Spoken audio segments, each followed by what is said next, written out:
Ticci-Toby, Part 1. The long road home seemed to go on and on. The road continued to outstretch in front of the vehicle endlessly. The light that shone through the branches of the tall green trees danced across the window in random patterns. Every once in a while, it obnoxiously shined in your eyes. The surroundings were full of deep green trees, forming a forest around the road. The only sound that could be heard was that of the car engines as it traveled down the path. It was peaceful and let off a serene feeling. Although the ride seemed like a nice one, it lacked every form of nice from both passengers. The middle-aged woman behind the steering wheel had neat, short brown hair that fit her complexion quite well. She wore a green V-neck t-shirt and a pair of blue jeans. Diamond stud earrings decorated each of her ears and partially showed from behind her haircut.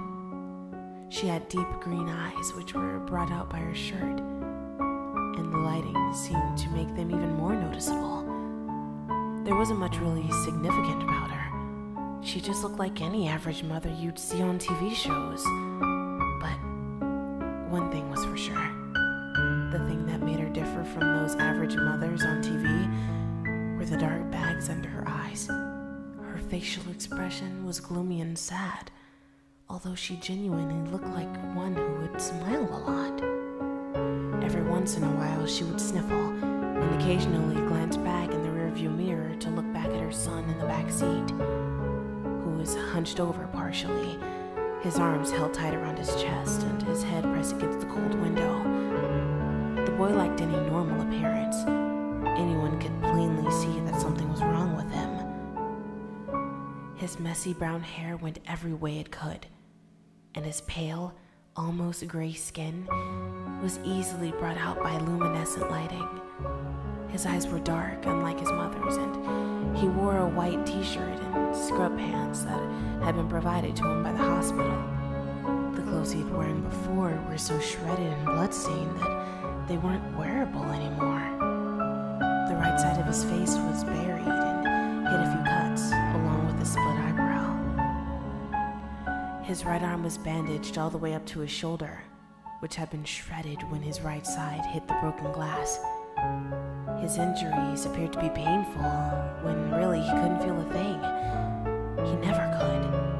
That was just one of the glories about being him. One of the many challenges he had to face growing up was dealing with a rare disorder that caused him to be completely numb towards pain. Never before had he felt himself get hurt. He could have lost an arm and felt nothing. And that and another major disorder he had to face.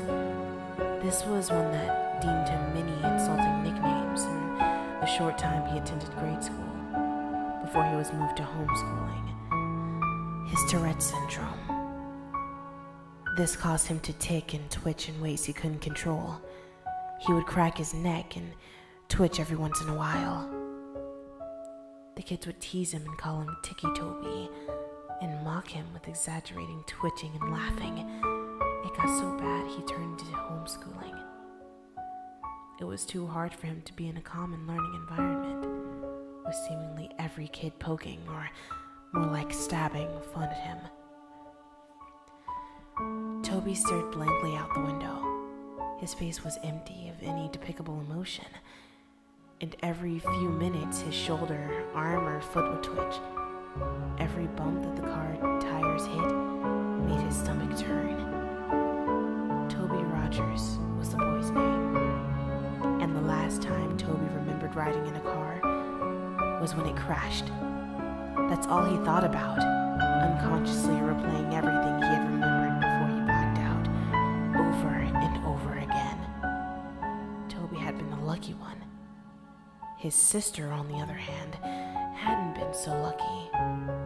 When the thought of his older sister came, he couldn't help but let his eyes begin to tear up. The horrible memories had played in his mind. Her screaming that had been cut off when the front of the car was smashed in. It all went blank for a moment before Toby opened his eyes to see his sister's body. Her forehead impaled with glass shards, her hips and crushed under the force of the steering wheel, her torso pushed in from the late inflated airbag. This was the last thing he'd seen of his dear older sister.